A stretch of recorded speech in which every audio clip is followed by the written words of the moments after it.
सहज आपको बता रहे हैं। 10 बार खींचिए, कोई ऐसे वैसे पकड़ने की जरूरत नहीं, आराम से ऐसे बैठे। आप देख लेना, जय बार आप आसन पे बैठिए, 10 बार खींचिए, पूरा खींचिए और फिर पूरा छोड़ दीजिए बिना रुके, दोनों सांसों से। ये हम महापुरुषों की बात बता रहे हैं, स्वयं अनुभूत बात बता रहे हैं। फिर आप भजन में बैठिए, देखिए आपकी कम से कम अगर 3 बार दिन में आप ऐसा करेंगे तो आपकी प्राण बिना ये रेचक पूरक कुंभक इनके बिना किए, अनुलोम विलोम इनको बिना, ऐसे पूरा भर करके वायु आराम से छोड़ दिया, आराम से भरा 10 बार। फिर आप देखो भजन में नाम जप करते ऐसा किया, फिर आप देखो एक शांति सी आएगी, एक मन उसमें जिस नाम में लगाना चाहो लगेगा। प्राणवायु का संशोधन अत्यंत आवश्यक है। उपासक को चाहिए, जिसका शरीर रोगी है, वयोवृद्ध है, उनके लिए बात नहीं कह रहे। यदि आप जवान हैं, आपका शरीर स्वस्थ है, तो आसन पर बैठना सीखें, बहुत जरूरी है इंद्रिय संयम के लिए, मनोनिग्रह के लिए और शरीर की जो वायु है उसको पचाने के लिए। अब नौजवान हैं, कोई रोग नहीं है, कुर्सी में बैठे भाई कैसे बने? आपकी वृद्धावस्था है, आपकी टांगें दर्द कर रही, घुटने दर्द कर रहे हैं, कमर दर्द कर रहे हैं, गृहस्थी से आए हो, बैठो। आप बाल ब्रह्मचारी हैं, भगवत मार्ग के पथिक हैं, या आप गृहस्थ से संयम पूर्वक रहकर आए, तो कुर्सी सुख आसन पर बैठने की चेष्टा ना करें। एक आसन पर बैठे, एक आसन सुखासन से लगा लिया, शांत बैठे। उससे आपके शरीर में जो पीड़ा होगी वो वायु पचेगी। जैसे जैसे वायु पचेगी शरीर हल्का होता चला जाएगा, शरीर राग हल्का होता चला जाए, विस्मरण होने लगेगा शरीर का। शांत, जहां हाथ रख दिए, गंभीरता, शांति, स्थिर भाव तक कम से कम 48 मिनट, 48 मिनट एक स्थिति में बैठ। अरे सर, कई कई घंटे का पद्मासन या सिद्धासन, 30 मिनट के बाद कष्ट शुरू हुआ, हर नस नाड़ी पीड़ा को पर मैं शरीर नहीं हूं, ये भ्रम है, ये कष्ट नहीं, ये भ्रम है। थोड़ी देर बाद शून्य, शून्य के बाद शांत, अब बैठे रहो। पर वो समय क्रॉस करना जो बहुत कष्टप्रद, यही तो है सब इंद्रियों को अधीन कर लेना। शांत, हर नस नाड़ी शुद्ध वायु, जो वायु दोष पैदा करने वाली, वो भस्म हो जाती है उससे। कब आपकी वृत्ति संभलेगी? यही तो समय है। अगर आप सत्संग में बैठे हो, लगाया आसन और बैठ गए, या तो वक्ता की तरफ दृष्टि या नासाग्र दृष्टि। ये इस समय जो अपना सत्संग होता है, आंख मूंद के सुनने वाला नहीं है। आंख मूंद के तो फिर नींद आ सकती है, आलस्य आ सकती है। या तो नासाग्र दृष्टि और या तो वक्ता की तरफ एकाग्र दृष्टि। शांत, आपका शरीर स्वस्थ है, आप जवान हैं। आसन बहुत आवश्यक है, बहुत आवश्यक है। आपका शरीर स्वस्थ है, आपका भोजन कम हो जाएगा आसन में बैठने पर, क्योंकि डरोगे। अगर अधिक भोजन पा लिया तो आसन में नहीं बैठ पाओगे, पेट बड़ा हो गया तो आसन में बैठ पाओगे नहीं। उचित आहार, अपने आप सब ठीक होने लगेगा।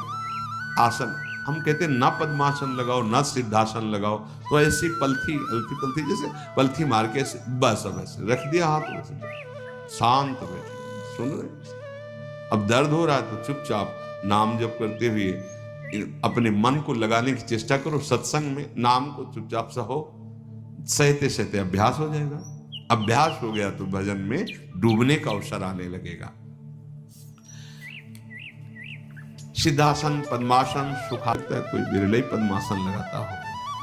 सिद्धासन का तो हो सकता है भाई प्रवचन में सुना है तो ज्ञान हो, ये बहुत आनंद प्रदान करने वाले हैं सिद्धासन। जैसे ना, अब तो किडनी खराब है, शांत, थोड़ी देर के बाद एक नशा सा दिमाग में चढ़ा, और आधा पौन घंटा व्यतीत होने के बाद शून्याकार स्थिति, कभी पंखा नहीं चला, जब आसनों पर शांत, पसीना से लथपथ, ठंडा शरीर, थोड़ी देर शांत। अब 2 घंटे 2.5 घंटे एक आसन, फिर लघु शंका आदि से फिर लगाया दूसरा आसन, मतलब सिद्धासन में 2.5 घंटे, पद्मासन एकांत, साय मच जाता।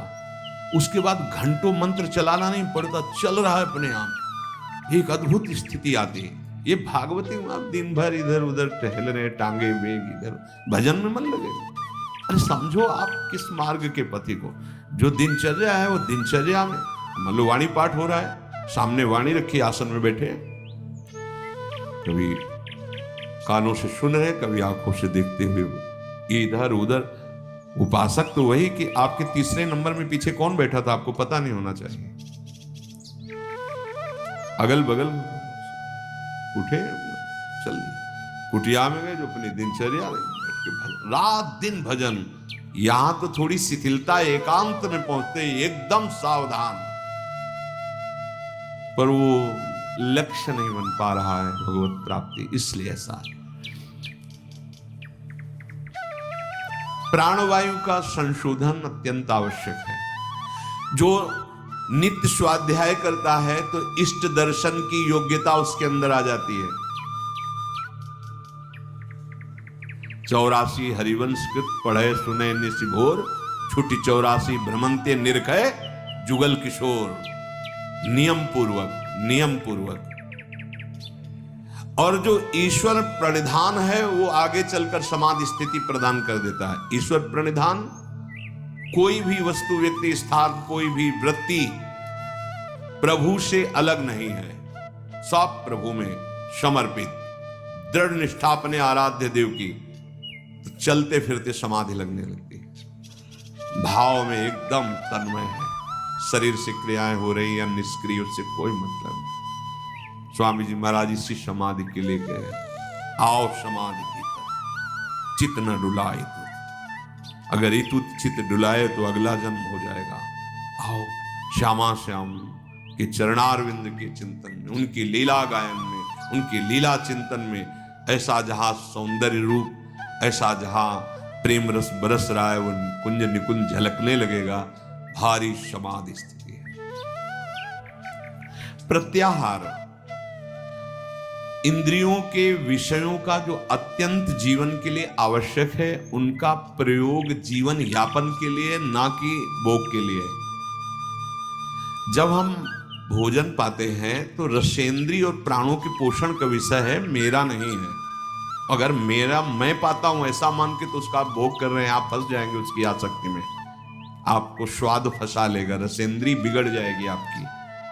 प्रत्याहार कहते हैं अपने अपने विषयों के साथ संबंध न रहने पर इंद्रियों का चित्त के अनुसार हो जाना, अर्थात हमारे चित्त में जो भगवत चिंतन चल रहा है वो चल रहा है, हमसे आहार विहार की जो क्रियाएं हैं वो हो रही, उनके सुख स्वाद की तरफ हमारा आकर्षण नहीं, ये प्रत्याहार है। अगर आपका भगवत विस्मरण हो रहा है तो आप जिस इंद्रिय की क्रिया में हैं, आप उसका सुख भोग रहे हैं, ये आपकी साधना में बाधा पहुंचा देगी। पा रहे हैं प्रसाद जय लाडली जी, और नाम चल रहा है, नाम के चिंतन में चित्त से नाम नहीं हट रहा है तो आपको कोई फंसा नहीं पाएगा। अगर इंद्री जो विषय का संयोग कर रही है उसी में आप तन्मय हो रहे हैं तो आप फंस रहे हैं, आप साधना में बाधा खड़ी कर रहे हैं। धारणा हमारी पुष्ट होनी चाहिए, श्यामा श्याम के सिवा कोई मेरा नहीं, मेरे चित्त की स्थिति एकमात्र श्यामा श्याम के भरोसे, श्यामा श्याम के आश्रय में, श्यामा श्याम की ही चिंतन में, इसे कहते धारणा। और ये धारणा जिसकी सिद्ध हो जाती है वो श्यामा श्याम में हो जाता है। मन बुद्धि चित्त हम सब श्यामा श्याम में। धारणा बहुत उत्तम स्थिति है। स्वप्न में भी जागृत में भी हर समय अपने आराध्य देव छाए रहते हैं। महाप्रभु कह रहे जागृत स्वप्न सुसुप्ति स्फुरत में राधा पद, ये धारणा।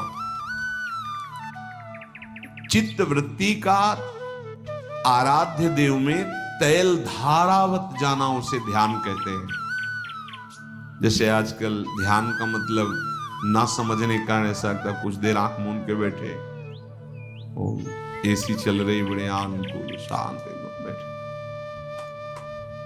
आप शांत रह ही नहीं सकते। अंदर देखो, आप बाहर से आंख मूंद लिए ऐसे बैठ गए, उसे शांति कहते हैं क्या? आपका मन शांत, आपकी चित्त वृत्ति शांत, कोई संकल्प विकल्प नहीं हो रहा, उसे शांत कहते हैं। ये कब होगा?